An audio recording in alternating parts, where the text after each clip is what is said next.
آپ کہیں گے صاحب آپ جو ہے جذبات میں کہہ رہے ہیں، کیسے مان لیں آپ کی بات؟ یقیناً جس کے پاس 5 نوٹ تھے 2 خرچ کیے 3 بچیں گے، اگر 7 ہو 5 کی جگہ تو ہم آپ کی بات مانیں کہ یہ بڑھ رہا ہے؟ تو میں کہوں گا بھائی میری بات مان یا مت مان، لیکن رسول اللہ کی تو مان، ان کے پروردگار کی تو مان۔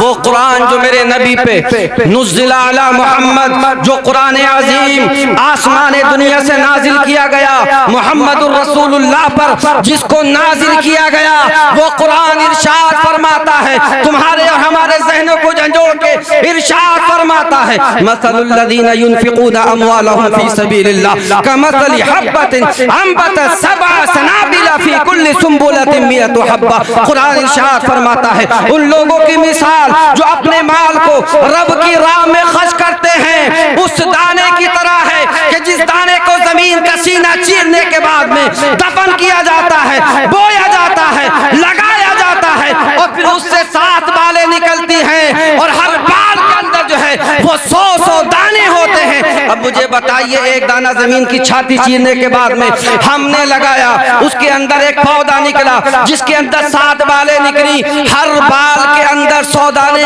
تو بتائیے کتنے دانے ہو گئے؟ ارے سن رہے ہو کہ کھا رہے ہو؟ بتائیے، ارے تو بہت چھوٹا سا حساب ہے، کسی بنیے کے بچے سے پوچھ لیا جاتا، اس سے میں یہ کہتا ایک دانہ بوتا، وہ ہر ہفتے اس میں 7 دانے نکلتے، ہر مہینے 14 نکلتے، سال میں 32 نکلتے، بتا کتنے دانے؟ تو فوراً گن کے پھٹ دے سے بتا دیتا کتنے دانے ہو گئے؟ 700۔ ارے ایک بالی، ایک دانہ 7 بالیاں، ہر بالی میں 100 دانے، تو ہو گئے 700 دانے۔ تو قرآن نے کیا فرمایا؟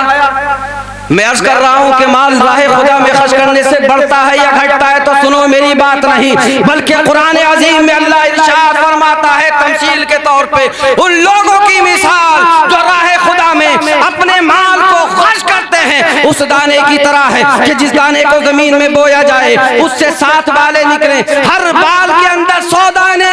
تو اے لوگوں مانا یہ ہوا کہ ایک دانے سے 700 دانے حاصل ہوتے ہیں۔ یہ مثال ان لوگوں کی ہے جو اپنے مال کو راہ خدا میں خرچ کرتے ہیں، اگر ایک خرچ کرتے ہیں پروردگار عالم 700 کا ثواب عنایت فرمائے۔ سبحان اللہ، ماشاءاللہ ماشاءاللہ۔ اور یہ رب کریم کی بات چل رہی ہے، تمہارے ہمارے بخیلوں کی نہیں۔ رب ہے کریم، اللہ کریم، ربنا کریم، ہمارا رب اور تمہارا رب تو بہت کریم ہے۔ 700 پہ آگے جو ہے بات ختم نہیں، بلکہ ارشاد فرماتا ہے واللہ یضاعف لمن یشاء۔ اے لوگوں صرف 700 کی بات نہیں، بلکہ پروردگار عالم جس کے لیے چاہتا ہے دوگنا فرما دیا۔ حضرات عرض یہ کر رہا تھا کہ مالداری جو ہے حقیقی طور پہ دل کی مالداری ہے۔ میرے آقا نے ارشاد فرمایا جو رب کی تقسیم پہ راضی ہو گیا وہ سب سے بڑا عبادت گزار سب سے بڑا مالدار بن جائے گا۔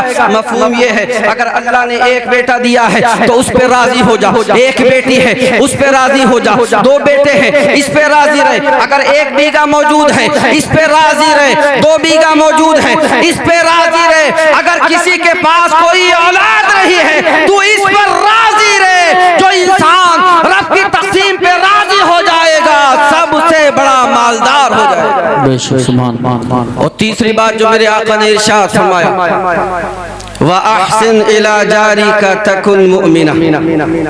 اور سرکار ارشاد فرماتے دیکھے شریعت مصطفیٰ دین اسلام کی خوبی ملاحظہ فرمائے۔ آج کی دنیا کے اندر ہر انسان اپنے گھر کو محفوظ کرتا ہے، اپنے بچوں کو محفوظ رکھتا ہے، اپنے پراپرٹی کو، اپنے مالوں جاہ و حشم کو، عزت و وقار کو محفوظ کرنے کی کوشش کرتا ہے، مگر یہ قرآن ہے، یہ نبی پاک کا دین ہے، یہ رسول پاک کی حدیث ہے۔ میرے آقا ارشاد فرماتے ہیں لوگوں اگر صرف اپنی جان کی حفاظت کی کوئی کمال کی بات نہیں، اپنے مال کی حفاظت کی کوئی کمال کی بات نہیں ہے، اگر صرف اپنوں کے ساتھ میں حسن سلوک کیا تو کوئی کمال کی بات نہیں۔ اس لیے یہ کام تو جانور بھی کرتے ہیں۔ جب کسی جانور کا چھوٹا بچہ ہوتا ہے، مثلا آپ ہاتھی کو لے لیجئے، چھوٹا سا بچہ ہے، اس کے پیر کے ہاتھی کے پیر کے نیچے اگر کوئی چھوٹی سی جاندار چیز آ جائے تو سرما بنا دیتا، بریلی والا آنکھوں میں لگانے کے لیے۔ لیکن اے لوگوں کبھی تم نے دیکھا ہے کسی ہاتھی کو اپنے بچے پہ قدم رکھتے ہوئے؟ دیکھا کسی نے؟ میں نے تو دیکھا نہیں، اور یقیناً آپ نے بھی نہیں دیکھا ہوگا۔ اگر انسان صرف اپنی مال کی، اپنی جان کی، اپنی آل و اولاد کی حفاظت کرے کوئی کمال کی بات نہیں، لیکن میرے نبی ارشاد فرماتے ہیں اے لوگوں اپنی جان، مال، آل و اولاد، جاہ و حشم کی حفاظت کرنا یہ کوئی بڑے کمال کی بات نہیں ہے، بلکہ میرے آقا ارشاد فرماتے ہیں وَأَحْسِنْ إِلَىٰ جَارِكَ تَكُنْ مُؤْمِنًا۔ اے لوگوں اگر جاننا چاہتے ہو کون مومن ہے، اگر تم جاننا چاہتے ہو مومن کسے کہتے ہیں تو حدیث کی روشنی میں تعریف مجھ سے سنو۔ میرے آقا ارشاد فرماتے ہیں اپنے پڑوسی کے ساتھ حسن سلوک کر تو مومن بن جائے گا، مومن۔ سبحان اللہ، سبحان اللہ، ماشاءاللہ۔ حضرات آج کا دور یہ ہے کہ انسان چاہے مکان کا پڑوسی ہو، دکان کا پڑوسی ہو، کھیت و کھلیان کا پڑوسی ہو، سب سے پہلے اگر حق تلفی کرتا ہے تو پڑوسی کی کرتا ہے۔ اگر کھیت ہے، ایک یوسف صاحب کا، ایک حضرت کا، دو کھیت ہیں اور ان کے برابر میں دو کھیت اور ہیں، ان کو تو مثال نہیں دوں گا چونکہ یہ عالم دین جانکار لوگ، ان کے پڑوس میں دو کھیت اور ہیں، اس کے برابر میں اتنا بڑا چکروٹ تھا، بلکہ اس سے ڈبل، یہاں سے لے کے یہاں تک کہ میاں حضور چچا میاں بیٹھے ہوئے، اتنا چوڑا راستہ تھا، سمجھ رہے ہیں؟ اتنا بڑا چوڑا راستہ۔ اب جب اس نے کھیت کو جوتا، آیا ٹائم گیہوں بونے کا، لایا ہیرو، جوتنا شروع کیا، اس مرتبہ اتنی مین کاٹ ڈالی، اگلی مرتبہ اتنا راستہ کاٹا، آگے اتنا یہ کاٹ رہا، اتنا یہ کاٹ رہا، پتہ یہ چلا کہ 12 یا 10 یا 8 فٹ کا راستہ رہ گیا صرف 2 بالش کا، ہے کہ نہیں؟ 2 بالش کا رہ گیا۔ اتنے چھوڑے چھوڑے راستے جس پہ ٹرک نکل جائے، ہوا جہاز نکل جائے، پلین نکل جائے، لوگوں نے کاٹ کاٹ کے اس کو میڈ بنا کے رکھ دیا ہے۔ اللہ اکبر کبیرہ۔ اے لوگوں اگر تم پڑوسی کے ساتھ میں حق تلفی کرو گے تو سب سے پہلے تمہیں چاہیے اپنے گریبان میں جھانک کے دیکھو، اپنے ایمان کی خبر لو، کہیں ایسا نہ ہو کہ یہ مینڈے کاٹتے کاٹتے اپنے پڑوسی کو تکلیف دیتے دیتے کہیں ایسا نہ ہو کہ ایمان دنیا ہی کے اندر رہ جائے، اور جب تم دنیا سے جاؤ ایمان والے نہیں بلکہ بے ایمان بن کے دنیا سے جاؤ۔ برادران ملت اسلامیہ، اس لیے میرے آقا ارشاد فرماتے ہیں وَأَحْسِنْ إِلَىٰ جَارِكَ تَكُنْ مُؤْمِنًا۔ اے لوگوں اپنے پڑوسی کے ساتھ حسن سلوک کرو، تم مومن کامل بن جاؤ۔ اور چوتھی بات جو میرے آقا نے ارشاد فرمائی، بہت جلدی سے سنیے اور گفتگو ختم۔ چوتھی بات میرے آقا ارشاد فرماتے ہیں اگر ہم اور آپ اتنے لوگ اس پہ عمل کر لیں تو کم سے کم یہ رام نگر جس کا نام ہے اس بستی کا مکمل بھلا ہو جائے گا انشاءاللہ۔ آقا نے ارشاد فرمایا مومن کسے کہتے ہیں، مسلمان کسے کہتے ہیں، سنو یہ تو مومن کی بات تھی، اور آگے مسلمان کی بات میرے آقا ارشاد فرماتے ہیں وَأَحِبَّ لِلنَّاسِ مَا تُحِبُّ لِنَفْسِكَ۔ اے لوگوں اپنے لیے وَأَحِبَّ لِلنَّاسِ لوگوں کے لیے وہی سب کچھ پسند کرو کہ جو تم اپنی جان کے لیے پسند کرتے ہو۔ حضرات کتنی اچھی بات، آپ مومن کے لیے، لوگوں کے لیے وہ سب کچھ پسند کرو جو اپنے لیے پسند کرتے ہو۔ آپ چاہتے ہو کہ لوگ آپ کی عزت کریں، آپ بھی اپنے پڑوسی کی عزت کرو، آپ بھی لوگوں کی عزت کرو۔ آپ چاہتے ہیں کہ آپ کو کوئی بہترین جو ہے فارمولہ مل جائے، شاندار کوئی مشورہ دے دے تاکہ آپ مالدار بن جائیں، آپ کو اچھا مشورہ حاصل ہو جائے۔ اے لوگوں لہذا آپ جو ہیں جس طریقے سے اپنے لیے پسند کرتے ہیں کہ کوئی بہترین فارمولہ مل جائے، شاندار کوئی بات مل جائے، لوگ مجھ سے جھوٹ نہ بولیں، کوئی لوگ میرے اوپر تہمت نہ لگائیں، لوگ میرے ساتھ خیانت نہ کریں، میرے مال میں نقصان نہ پہنچائیں، میری آل و اولاد عزت و عصمت و آبرو کے اندر لوگ جو ہے نقصان نہ پہنچائیں، جو تو اپنے لیے پسند کرتا ہے اپنے مسلمان بھائی کے لیے اور لوگوں کے لیے پسند کر، جب یہ کرے گا تو تو مسلمان ہو جائے گا، مسلمان انشاءاللہ۔ اور پانچویں اور آخری بات ملاحظہ فرمائیے، گفتگو ختم، اور میرے آقا ارشاد فرماتے ہیں وَلَا تُكْثِرِ الضَّحِكَ فَإِنَّ كَثْرَةَ الضَّحِكِ تُمِيتُ الْقَلْبَ۔ اے لوگوں آج ہم یہ دیکھتے ہیں جب لوگوں کو نیند نہیں آتی موبائل نکالتے ہیں اور کامیڈی شروع کر دیتے ہیں، جو لوگ جھوٹ بولنے کے بعد میں ہنساتے ہیں، اس لیے جھوٹ سنتے ہیں تاکہ ہنسی آ جائے، اس لیے جھوٹ سماعت کرتے ہیں، دیکھتے ہیں اور سنتے ہیں تاکہ ہنسی آ جائے۔ اے لوگو تم جانتے نہیں کہ تم ہنستے چلے جا رہے ہو، ویڈیو دیکھ رہے ہو ہنستے چلے جا رہے ہو، فلمیں دیکھ رہے ہو ہنستے چلے جا رہے ہو، گانے سن رہے ہو اور ہنستے چلے جا رہے ہو، تم یہ نہیں جانتے کہ تمہارے اور میرے نبی نے کیا ارشاد فرمایا؟ سرکار ارشاد فرماتے ہیں وَلَا تُكْثِرِ الضَّحِكَ، زیادہ ہنسا مت کر، اس لیے فَإِنَّ كَثْرَةَ الضِّحْكِ تُمِيتُ الْقَلْبَ، اس لیے کہ جو انسان زیادہ ہنستا ہے یہ زیادہ ہنسنا اس کے دل کو مردہ کر دیتا ہے، مردہ۔ برادران ملت اسلامیہ، اس لیے کم ہنسو زیادہ رو، اس سے عبرت حاصل ہوگی، دل نرم ہوگا اگر ان چیزوں کو آپ اختیار کریں گے۔ اس لیے کہ بات میری نہیں، صرف زبان میری ہے، یہ بات تمہارے اور ہمارے نبی کی بات ہے۔ اپنے دامن میں آج کی کانفرنس کے اندر اس بات کو بھی، جہاں اور ساری بہت گرا قدر باتیں آپ کو سننے کو ملیں گی، ان چھوٹی سی باتوں کو بھی اپنے دامن میں جگہ دے دینا۔ اگر تم نے اپنے دامن میں اپنی جو ہے عقل و فہم و فراست کے جو ہے دانائی کے اندر اگر کچھ اس دامن کے اندر آپ نے جگہ دے دی، انشاءاللہ یہ دنیا بھی کامیاب ہو جائے گی، آخرت بھی کامیاب ہو جائے گی۔ رب ارشاد فرماتا ہے یا ایھا الذین آمنوا اتقوا اللہ وکونوا مع الصادقین، اے ایمان والو اللہ سے ڈرو اور سچوں کے ساتھ ہو جاؤ۔ وآخر دعوانا ان الحمدللہ رب العالمین، استغفر اللہ ربی من کل ذنب واتوب الیہ۔ السلام علیکم ورحمۃ اللہ۔